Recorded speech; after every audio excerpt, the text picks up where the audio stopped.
Well, I'm very excited to be back at the range today. It's been far, far too long since I've had a whole day just to shoot.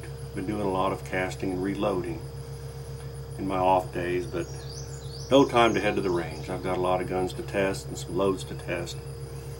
And what I'm going to feature right now is a reproduction of an 1876 Winchester Centennial model as produced by Uberti and distributed by Cimarron. Most people describe this as a massive rifle, and it is when you compare it to its its older, smaller cousin, the 1873 Winchester. This one's a short rifle as manufactured by Moroku in Japan for the Winchester company. And when I got the reports of how large these 1876s were, I didn't really appreciate it. Even after receiving it, I thought, yeah, it's a good size rifle. No worse than a lot of large bolt action military rifles like a Garand or Enfield or something. It wasn't really until I started messing around with 1873 and started realizing how much really larger and heavier this rifle is. This has a 28-inch barrel. Now, that was a standard barrel length. A lot of people are getting short rifle versions of it, but even then I didn't realize how long it was until I slipped it in the gun case and it wouldn't fit. So pretty excited to test it out today. These toggle link Winchester actions had a cartridge carrier. Some people call it an elevator, and it's best to think of it that way. That's this yellow brass portion right here. And the rounds are stacked one in front of the other along the magazine.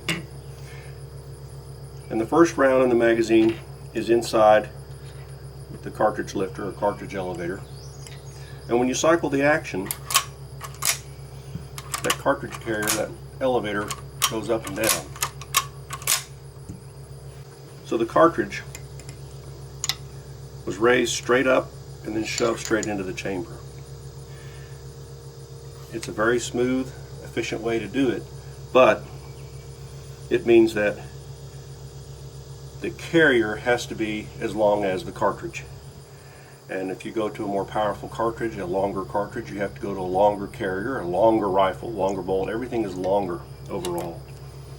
So this was Winchester's answer to the request for a more powerful rifle. The 1873 was a more powerful rifle than its Winchester predecessors, but you can see that its carrier is I think it's like 1.6 inches long. That's the maximum overall length for a cartridge, like a 4440. This one happens to be in 45 Colt, which none of them were produced in that caliber originally, but same overall length.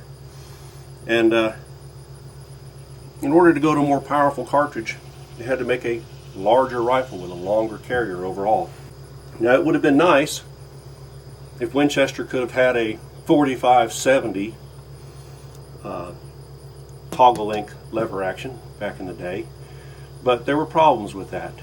There were different bullet styles for the 4570. The military carbine version was a 405 grain bullet, and the musket length or rifle length was a 500 grain bullet.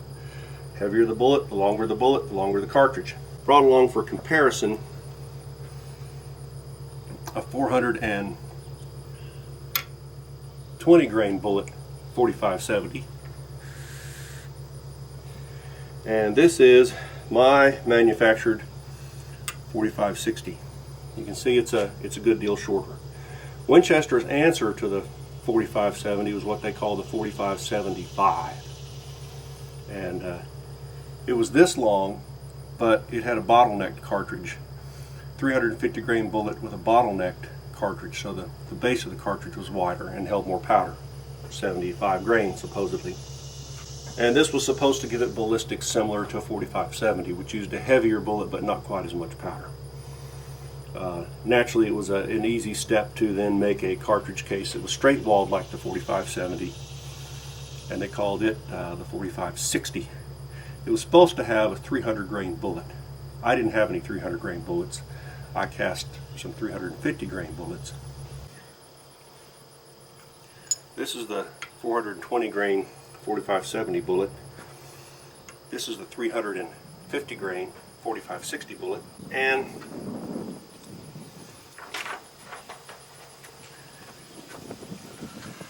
you can see that it has a crimp groove right here. They have 2 lube grooves and a crimp groove right there. And that's really where the top of the brass is supposed to be crimped into. But I discovered that if I crimped the brass into that, the overall cartridge length was too long. And that's something you run into with these toggle link actions. If I crimped into that crimp groove, the overall cartridge length was just a little bit too long, and it wouldn't fit into the carrier. My only solution was to crimp over the front driving band. Crimp over this top band right here. And that actually made it just a hair too short. It's not a big deal. You want your case to be able to fit, your cartridge rather, to be able to fit into the carrier cutout.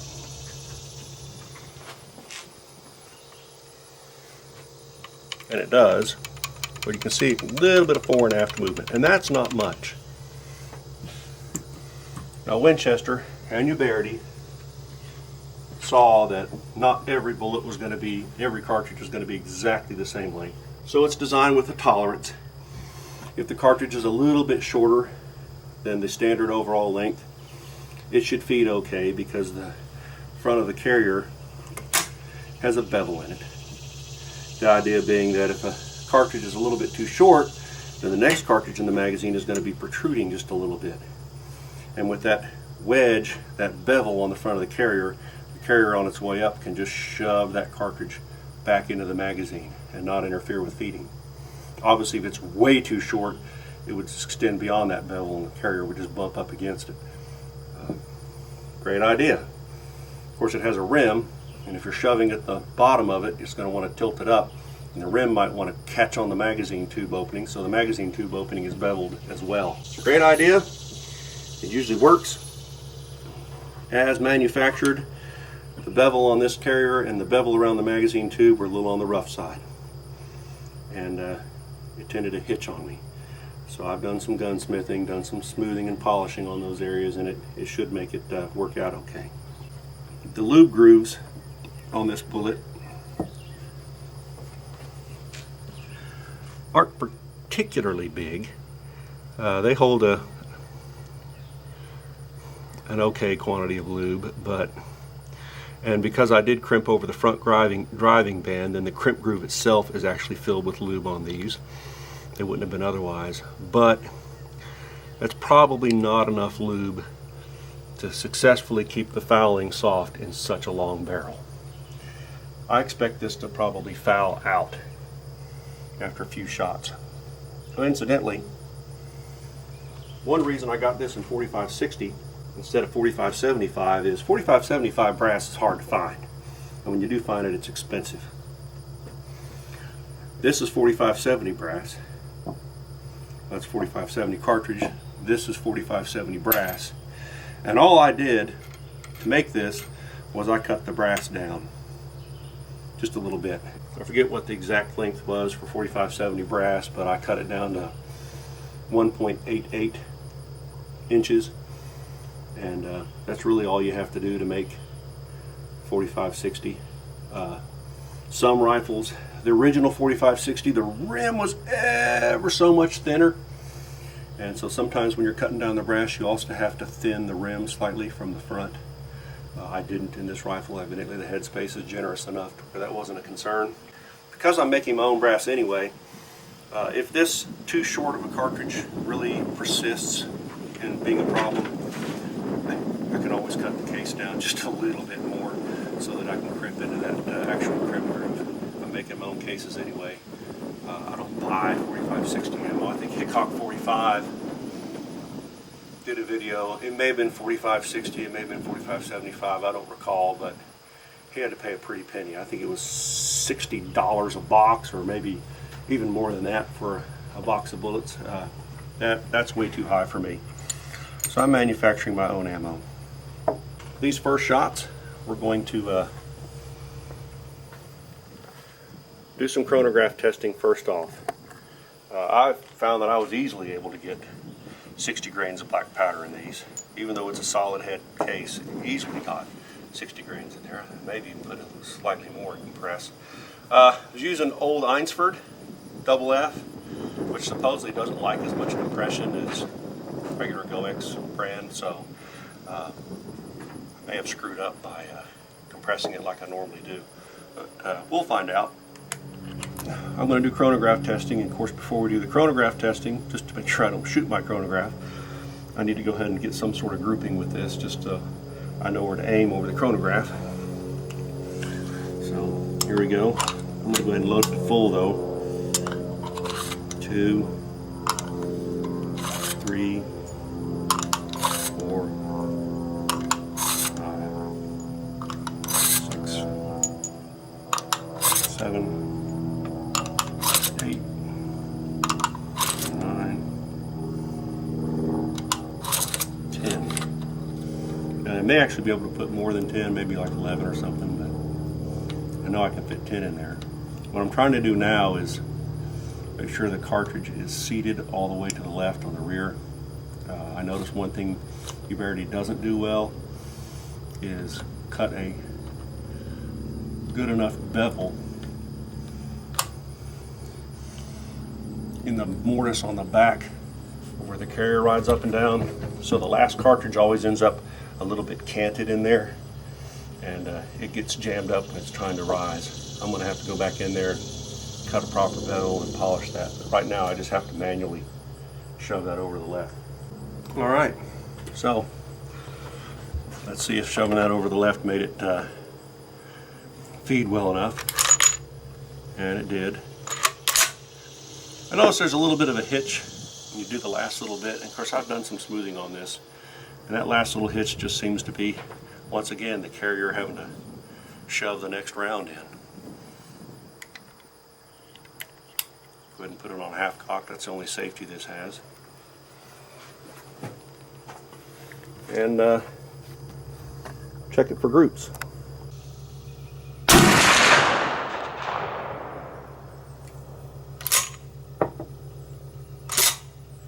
Well,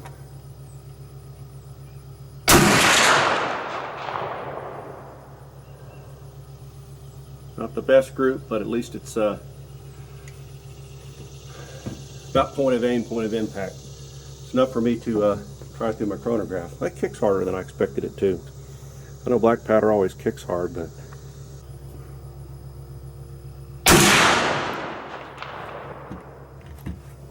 let's see what we got here. A little higher than I expected. It's actually pretty good.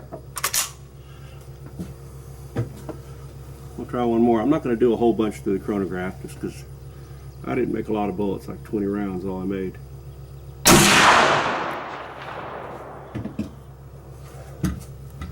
When I'm shooting lever guns, particularly if I'm shooting 45 Colt in a lever gun, 45 Colt has a pretty thick-walled case compared to like the 44-40, and it doesn't seal the chamber as well. Typically, you get a lot of blow-by. And for case longevity, so they don't get brittle and crack, and for good sealing, I anneal my case mouths, my case necks down to about here. And if you notice, this is one I just ejected. Another I ejected. Another I ejected. Well, that's 45-70. Another I ejected. That is a very, very clean case. Here. You know, another one. That's good. If that's clean, that means that black powder residue isn't blowing into the action, and it'll be a lot easier to clean, and it'll operate more smoothly for a longer period of time. All right, I'm going to set up this thing and see if I can't shoot some steel plates before this thing starts fouling out on me. I may look down in the chamber after the first 10 see what kind of fouling we get, particularly if I don't manage to hit any of the steel plates. Alright, first steel plate I'm going to take a shot at is 100 yards. Up there. It's not too far. If I can't hit it at 100 yards, I have to check the barrel for fouling. Alright. Tried it 100 yards.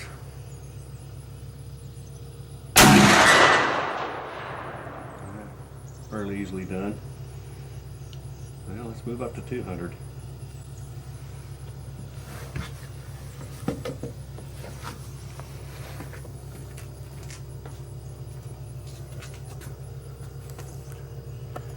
And let's see, it should be on about the same plane. There was 100, and there's a 200.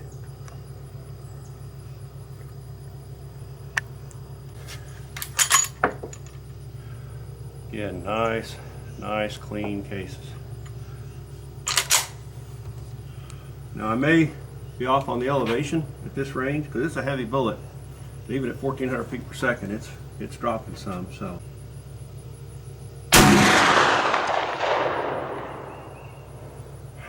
I almost think I shot off to the right on that one.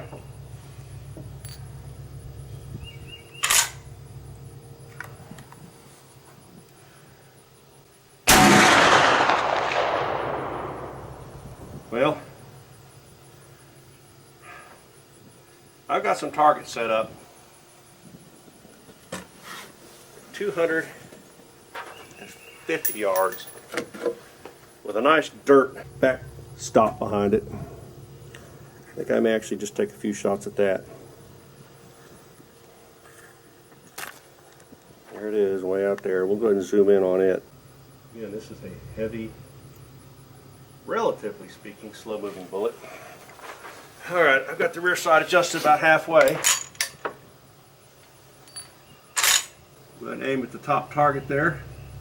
I see that it impacted just under it. Raise the sight a little bit more. Actually, it's highest setting, but if you were going to use this for hunting, it's actually a little further than you'd want to take a shot at humanely. Well, I think it would certainly do the job if it hit where you wanted it to. And that's all 10. Alright, I'm going to go ahead and check the bore. I might even just do a little quick swabbing on it, just to make sure we don't get foul out. These cartridges take a long time to make, and I don't want to waste the next 10 on misses. Well, it only took about 3 patches soaked with moose milk, which you know is just battle salt and water, to clean this thing right up. And yeah, the fouling looked like it was beginning to get a little crusty on it. You know, rule of thumb, if you've got good lube carry all the way to the end of the barrel, is you're supposed to get a lube star, get at the muzzle where some of the lube is escaped. Obviously I didn't have that. Get a little bit of crusty fouling on the end, enough to where I didn't want to waste these next 10 rounds chasing a gong. So we'll see if I can hit that 250 yard gong. I think it's like a 10-inch steel plate.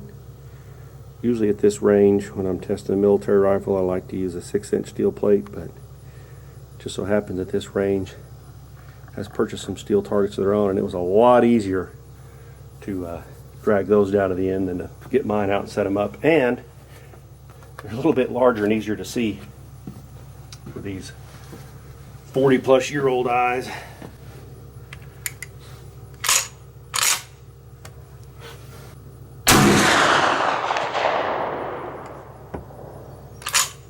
Well, lost where that one went.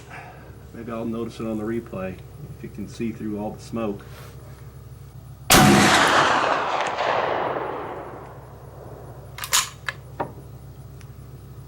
Getting to think cleaning this thing wasn't such a good idea.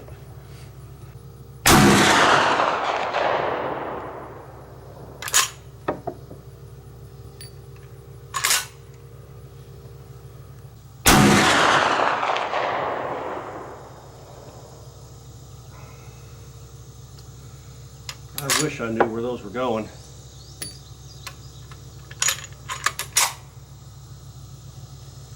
I'm going to drop the sight back one notch.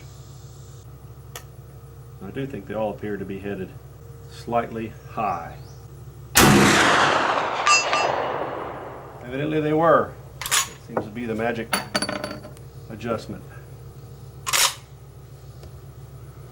Well, that's a thrill, getting steel out that far with an old black powder cartridge rifle.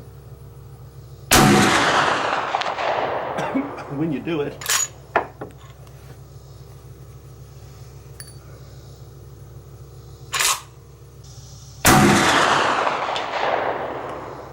like that. Well, I didn't hear a smack. Those targets are hung with pieces of fire hose. May have actually hit the hose instead of the steel on that one.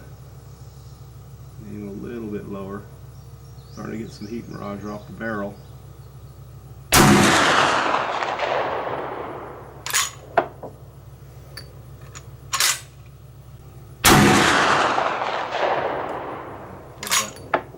Well, as you can see, this would not be something you'd want to hunt with at that range if you can't hit a 10-inch steel plate at 250 yards reliably.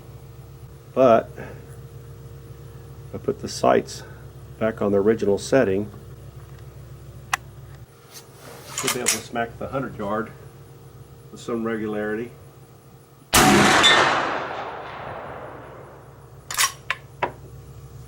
That's all 20 rounds. That represents hours of work and minutes on the range.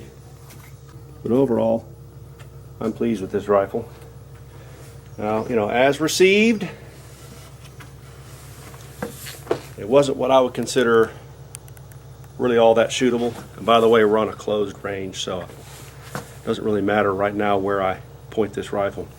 There's no one to the left or right of me or behind me, anywhere. It's closed range. As received, it was a little rough. Had to do a little smoothing on the action. The hammer spring was way too hard. Fortunately, I didn't lighten it so much that it wouldn't touch off the primers. You notice every shot went off without a hitch. The safety spring, which is this little tab protruding under the wrist, the spring that powers that was way too stiff. It was very hard actually to hold the lever all the way to the wrist. Without that, sure it's empty. Without that depressed, the hammer won't fall because it interferes with the trigger. And even on the range today, even though I lightened it, I noticed there were times when I was squeezing, and I had loosened my grasp on the lever. Nothing was happening until I squeezed it tighter. May have to loosen that some more. It's a safety feature, but it's still a little too stiff. The hammer, the spring was so stiff that it is an awful trigger pull. Now it's, you know, pretty light, probably about 4 or 5 pounds. I did some burr removal on the inside, and of course had to bevel that carrier, had to smooth the bevel on the carrier and the magazine entry, but very smooth rifle. And what's also pleasing is the cases did such a good job of sealing that cleanup should be a snap with this thing. So this is a neat rifle to have in one's battery, and glad I got it, and hope you enjoyed this little vignette